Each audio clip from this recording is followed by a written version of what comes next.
La función sigmoide está expresada como 1 entre 1 más el exponencial del argumento, ¿no? Del negativo del argumento. Y tiene una propiedad muy interesante que luego se ocupa bastante cuando se entrenan redes neuronales, que es que su derivada está expresada como un producto de sí misma, o sea, es la misma función por 1 menos la misma función. Esa es su derivada. ¿Sí? Entonces, que es una propiedad importante porque es muy fácil de obtener su derivada, porque ya tenemos el valor de la misma función. ¿Sí?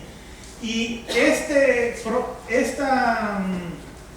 tipo de neurona, que es la neurona sigmoide-logística, que se puede ver como una regresión logística, se ocupa para clasificación, en particular para clasificación binaria, o sea, cuando tenemos valores en 1 o 0 simplemente.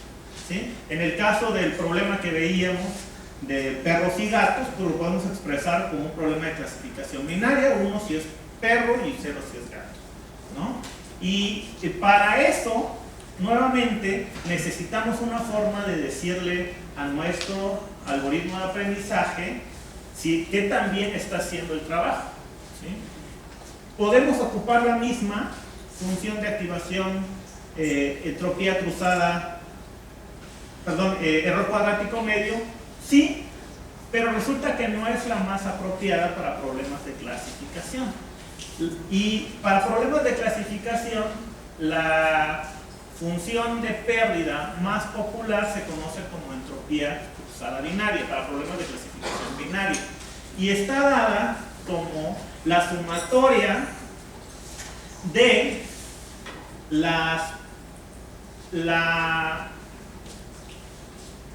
del valor real por el logaritmo de la predicción más 1 menos el valor real por el logaritmo de 1 menos la predicción. ¿Sí? En cierto modo esta función realmente está partida en dos. ¿Sí? En uno es cuando la función, como es un problema de clasificación binario, aquí los valores reales de la salida, ¿qué serían? 1 o 0, ¿no? Entonces, si mi valor real es 1, este se hace 0, esta segunda parte se va a hacer 0, y solamente me va a quedar y por logaritmo de la predicción. Como es 1, pues solamente me va a quedar el logaritmo de la predicción. Si la predicción aquí va a ser un valor entre 0 y 1, porque la salida de la función sigmoide es un valor entre 0 y 1, que lo podríamos interpretar como la probabilidad de que sea 1. ¿Sí? Entonces, si la salida real es 1 y el logaritmo es cercano a 1, la pérdida es 0. ¿Sí? O es 1 también, la pérdida es 0. Entre más cercano a 1, más pequeña va a ser la pérdida, porque el valor real es 1. Pero si pasa lo contrario, el valor real es 1, pero la predicción es muy cercana a 0, o sea que me está diciendo que es muy poco probable que sea un valor a 1, entonces un valor muy pequeño aquí del logaritmo me va a generar una pérdida muy, muy grande. ¿Sí? Y viceversa. Cuando la salida real es 0, esta parte se elimina o se hace 0, y esta me queda como el logaritmo de 1 menos la predicción. Entonces lo que estoy buscando es que la predicción sea muy cercana a 0. Si es muy cercana a 0, 1 menos algo muy cercano a 0 va a ser algo muy cercano a 1, y este valor va a ser muy pequeño. ¿Por qué? Porque si es muy cercano a 0, eso quiere decir que lo tuvo correcto, ¿no? Porque el valor real es 0. Viceversa, o por el contrario, si el valor real es 0 y mi predicción dice que está muy cercano a 1, o sea que es muy probable que sea el valor a 1 menos algo muy cercano a 1 me va a dar un valor muy pequeño, y esto va a ser un valor de pérdida bastante grande, de logaritmo. ¿Sí? Entonces, en cierto modo, lo que esta función está tratando de hacer es que cuando está muy cercano a la predicción real, los valores de la pérdida van a ser muy pequeños y conforme se vaya alejando de la predicción real, van a aumentar exponencialmente, ¿sí? Conforme se vaya alejando de la predicción real. Y esta es la función que se ocupa para entrenar clasificadores binarios, ¿de acuerdo? Vamos a ver un ejemplo de clasificación muy típico, que es el de clasificar subespecie de la flor iris basado en su ancho y largo de su pétalo. Esta es una base de datos muy conocida, es una base de datos realmente muy pequeña, tiene 4 atributos, aunque aquí yo nada más le puse 2, y además tiene 3 subespecies y yo le quité una para hacerlo más sencillo, ¿sí? Nuevamente aquí le vamos a llamar atributos al ancho y al largo del pétalo de la flor, y aquí tenemos diferentes mediciones. Pues básicamente alguien se puso a medir los pétalos de la flor y los fue registrando y dijo: este es setosa, este es versicolor, que son 2 subespecies de la flor iris, y generó esta base de datos. Aquí mis atributos van a ser el ancho y el largo, mis atributos o características, y la respuesta va a ser la clase. En este caso pues tenemos cadenas de caracteres. Por supuesto no le vamos a meter una cadena de carácter a mi clasificador, normalmente lo tenemos que pasar a un valor numérico que lo podemos asignar de forma arbitraria, ¿no? Nosotros decir, bueno, le voy a asignar a la etiqueta setosa o a la flor setosa la clase 0 o la etiqueta 0 y a la versicolor la clase 1. Y de esa forma ya tengo un problema de clasificación binaria, ¿sí? Ahora, ¿qué pasa? Esta base de datos tiene tres subespecies. ¿Qué pasa si tengo una nueva subespecie?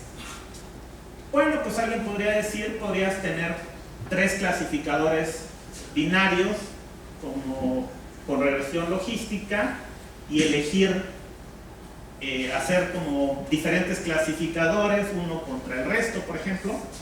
Voy a decir si es setosa o no es setosa, uno que diga si es versicolor o no es versicolor, y entre todos los 3 clasificadores que voy a generar, puedo elegir el que más confianza me dé.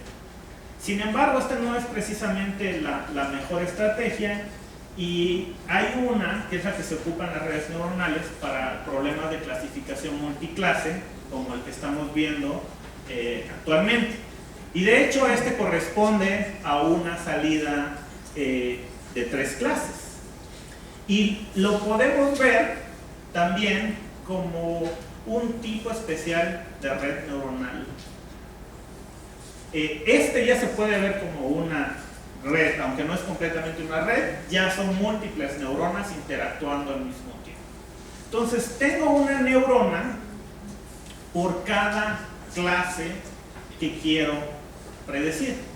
En este caso tengo 3 clases, entonces tengo 3 neuronas, y a esas neuronas se les conectan el ancho y el alto del pétalo de la flor más el sesgo, ¿sí? A cada una de esas neuronas.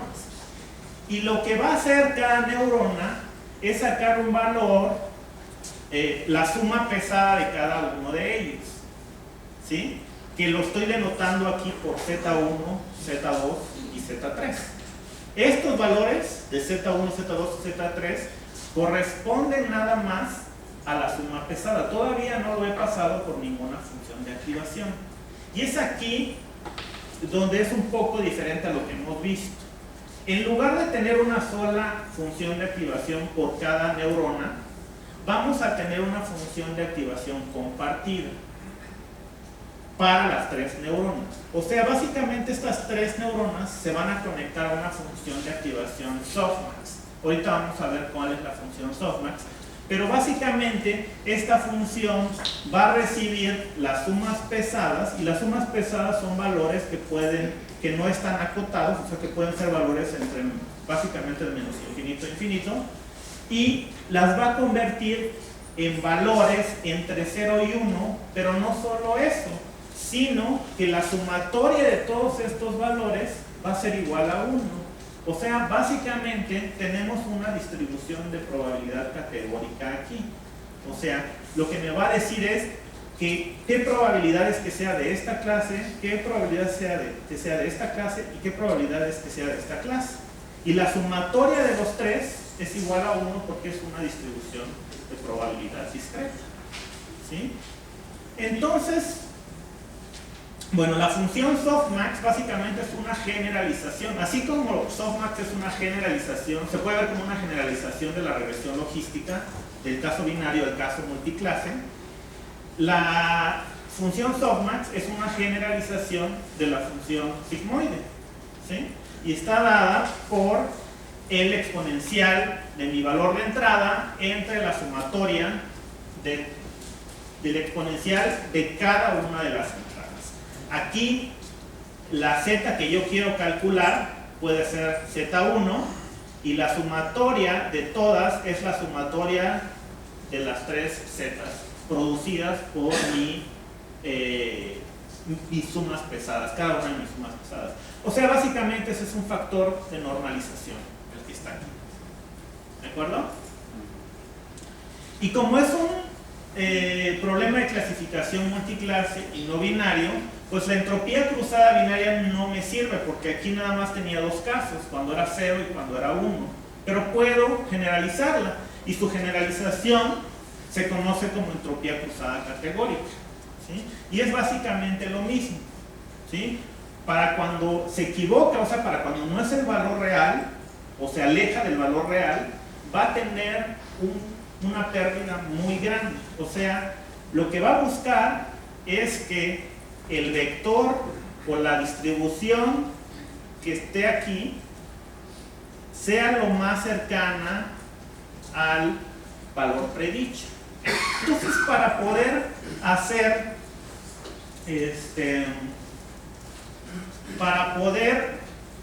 hacer la comparación, yo necesito una forma especial de expresar mis clases. Porque alguien puede decir, bueno, tus clases las puedes expresar como 0, 1 y 2 o 1, 2 y 3. Sin embargo, por conveniencia, es más sencillo expresarlo en una forma que se conoce 1 de K o one hot, ¿sí? Y en ese one hot, la idea es, solamente es un vector del tamaño de categorías o de clases, en este caso tendríamos 3, y solamente vamos a tener un 1 en el valor de la clase y 0 en todas las demás. O sea, si tengo la clase, para la clase 1 voy a tener 0, 1 y 0. ¿Sí? Así voy a codificar mis salidas deseadas, por conveniencia. ¿Por qué? Porque la salida de eso, que es mi predicción y, borrito, 1, va a estar dada como una distribución categórica, ¿sí? Entonces me va a decir 0.1, 0.7 y 0.2.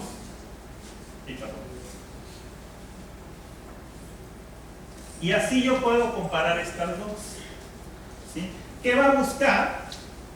Como este es el valor real, va a buscar que sea lo más cercano a 1 y los demás a 0, ¿sí?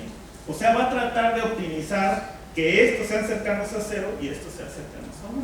Nuevamente, vamos a expresarlo como un problema de optimización. Vamos a tratar de reducir la pérdida por la entropía cruzada, o sea, que básicamente las diferencias de estos sean mínimas. ¿De acuerdo? Muy bien.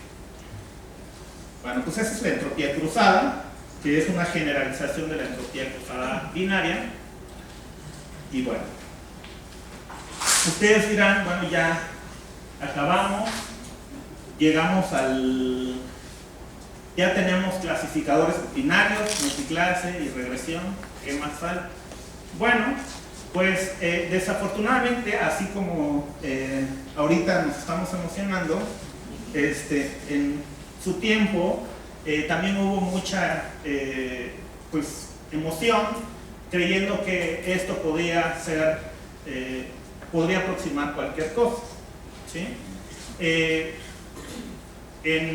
Poco después mostraron que no, que estas cosas pueden aproximar solamente regiones de decisión lineal, o sea, pueden aproximar funciones lineales. Entonces su poder era, o sea, en pocas palabras, que su poder era muy limitado, ¿no? Y que muchos de los problemas reales no pertenecían a la clase de funciones que sí podían aproximar este tipo de neuronas, ¿sí? Y bueno, ahí tenemos un ejemplo, de hecho,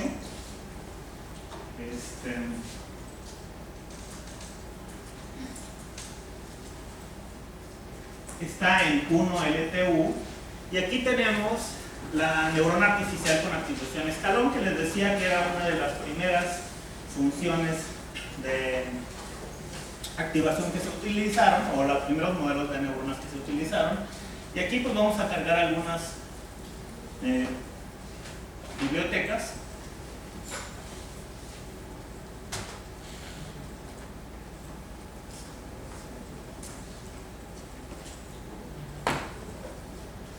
Como les decía, la función de activación escalón está dada por, va a regresar 1 cuando el valor es mayor a 1 y 0 en caso contrario, ¿sí? Y la vamos a definir pues básicamente como está en la ecuación. Esta es una función que define el escalón. Si z es mayor a 0 va a regresar un 1, y de otra forma va a regresar un 0, ¿de acuerdo? Entonces esta es la función escalón unitario. Y básicamente lo que está haciendo mi neurona, como habíamos visto, es que su salida, que lo vamos a, o su suma pesada, que lo vamos a denotar por z, es básicamente la multiplicación de cada uno de las entradas por su correspondiente peso, ¿sí? De forma general tenemos x1 por w1, x2 por w2, hasta xd por wd, más su sesgo, ¿de acuerdo? De forma vectorial la podemos expresar de esta forma, simplemente el vector de pesos transpuesta por el vector de entradas más el sesgo, ¿sí? Esto lo podemos llevar a cabo, o sea, la operación que realiza de suma pesada que realiza la neurona, la podemos expresar por el producto punto, que es esta, más el sesgo. O sea, básicamente esta línea de código, en un Py tenemos la función dot que realiza esta operación. Entonces np dot de mi w transpuesta por mi x me va a producir esta operación más el sesgo, y eso es lo que me va a dar mi z. Luego mi activación me lo va a dar, voy a pasar el valor de la suma pesada por la función escalón que vimos arriba. Entonces básicamente lo que va a tratar de hacer es cuando los valores sean mayores a 0 me va a dar un 1, y cuando los valores sean del caso contrario me va a regresar 0. Entonces definimos esa función. Y ahora algo curioso, de las primeras funciones que se trataron de aproximar fueron las operaciones lógicas como la OR, la AND, y en este caso tenemos la operación, esta neurona con pesos y adecuados podemos hacer que aproxime una función OR, y un operador OR, y un operador OR pues tiene pues, dos argumentos, x1 y x2, que pueden ser 0 o 1, son binarios, y su salida también es binaria, y la OR tiene como salida 0 cuando los dos argumentos son 0, y 1 en caso contrario. En todos los demás casos tiene 1, ¿no?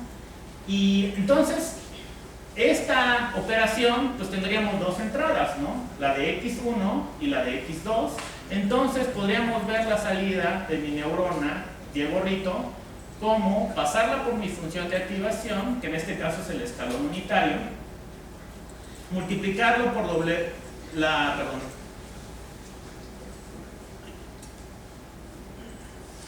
multiplicar el peso asociado a W1 por la entrada X1 más el peso asociado de W2 por su entrada X2 más el sesgo. Eso es básicamente lo que la operación que está realizando la neurona.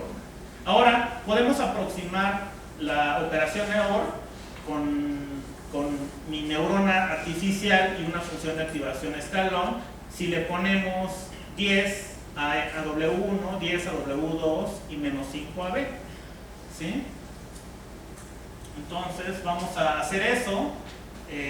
Aquí abajo definimos los diferentes valores de X1 y X2, 0, 0, 0, 1, 1, 0 y 1, 1, y W tiene los pesos asociados a W1 y a W2, y además tenemos el sesgo. Entonces, si corremos esto, que es básicamente evaluar la función para cada uno de los casos, 0, 0, 0, 1, 1, 0 y 1, 1, con los pesos y los sesgos que le asignamos, o sea, 10, 10 y menos 5, pues vemos que cuando es 0, 0, me regresa un 0, cuando es 0, 1, me regresa 1, cuando es 1, 0, me regresa 1, y cuando es 1, 1, me regresa 1. O sea, básicamente está aproximando el operador OR. Y de forma similar puedo hacer lo mismo para la función AND. Obviamente no tengo los mismos pesos, ¿no? En este caso la operación AND tiene como salida 1 solo cuando los dos valores son 1. Entonces, pues tengo que cambiar, tengo que encontrar los pesos y sesgos adecuados. En este caso puede ser menos 10 para W1, 10 para W2 y menos 15 para el sesgo. Nuevamente podemos generar el W y el B y son los mismos valores de entrada, entonces puedo correrlo y pues básicamente está generando o está aproximando el operador. Esto es básicamente el objetivo de esto es principalmente que vean la operación básica de la neurona. Esto es lo que va a hacer una neurona artificial. Y si tenemos una red de neuronas, de 1 millón de neuronas, cada neurona va a hacer eso. La única diferencia es que la salida de una neurona se va a conectar a otra neurona, pero su operación básica es esa. ¿Sí? Va a hacer eso. Todas las neuronas de una red, por muy compleja que sea, van a hacer esa operación.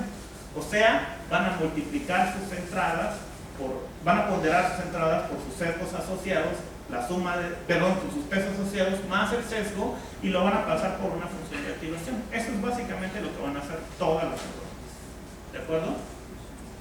Y bueno, en particular lo que mostró Minsky y Papert era que no podía aproximar, con esto no podemos aproximar el operador de XOR. ¿Sí? Entonces, pues la extensión natural sería, bueno, ¿y qué tal si conectamos muchas neuronas? Y eso es lo que dio pie a las redes neuronales. Esta es una red neuronal, y en una red neuronal vamos a tener una arquitectura. La arquitectura la define la conectividad. ¿Sí? O sea, en una red neuronal tengo neuronas, muchas neuronas, y lo que va a definir la arquitectura es cómo están conectados a esas neuronas entre sí. Una de los tipos de redes neuronales más populares son las redes hacia adelante o prealimentadas, en las que el flujo de información solo va hacia adelante. O sea, van de las entradas a la siguiente capa, y las salidas de esa capa se conectan a las entradas de la siguiente capa, y así sucesivamente. No hay ciclos.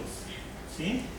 Uno de los, quizás la red neuronal más conocida del tipo prealimentada es la red neuronal densa, que también se conocía como perceptrón multicapa. ¿Sí? Y en esta se le conoce como densa, a este tipo de red se le conoce como densa porque su conectividad es densa. Aquí tenemos, aquí estamos viendo que tenemos grupos de neuronas, ¿sí? Organizadas columnarmente, ¿sí? Primero, de color morado, tenemos las capas de entrada, que son básicamente los valores de entrada, ¿sí? Más el sesgo. Luego, tenemos 3 columnas en verde, 3 columnas de neuronas. Cada una de esas columnas es una capa oculta, ¿sí? Y cada capa oculta tiene un número diferente de neuronas, ¿de acuerdo? Y finalmente tenemos la capa de salida en color rojo. Esa capa de salida también tiene una conectividad densa y es la que van a dar mis predicciones. Ahora, hay dos cosas muy importantes aquí.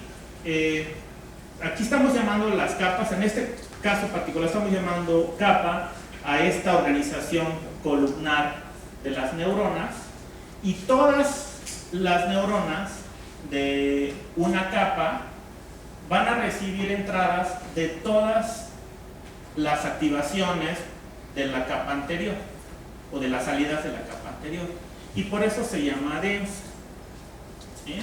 Porque tiene una conectividad todo contra todo, ¿sí? Ahora, si queremos producir una salida, por ejemplo, vamos a ver. Bueno, si quisiéramos producir una salida y una predicción, ¿qué tendríamos que hacer? Pues vamos a agarrar una entrada, la vamos a multiplicar por cada uno de los pesos asociados de cada una de estas neuronas. Cada una de estas conexiones en este tipo de redes tiene un peso diferente. Aunque esta X2 tenga una conectividad con esta, con esta y con esta, los 3 pesos asociados a ella son diferentes, ¿sí? Y para hacer una predicción, primero necesito hacer la multiplicación de cada uno de estos por sus pesos, y esta neurona va a hacer su trabajo, va a hacer la operación que vimos anteriormente, en donde sus entradas pues, van a ser estos 4 valores, y su salida va a ser la suma pesada evaluada en la función de activación, ¿sí? ¿Qué función de activación le pongo?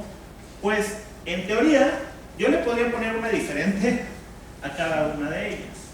Sin embargo, pues por cuestiones prácticas y además porque realmente no hay mucho sentido en tener una diferente en cada uno, todas las neuronas en capa oculta normalmente comparten la misma función de activación. Y finalmente la capa de salida también tiene, bueno, esto lo tendría que hacer, las salidas de estos luego se convierten en las entradas de las neuronas de la siguiente capa, y las salidas de esta se vuelven las entradas de la siguiente capa, y así hasta que me produzca una salida. Y esa va a ser mi predicción. A eso le voy a llamar propagación hacia adelante, ¿sí? Un ejemplo se va a convertir en una predicción, ¿sí? Ahora, para las neuronas en la capa de salida, las funciones de activación no son tan flexibles.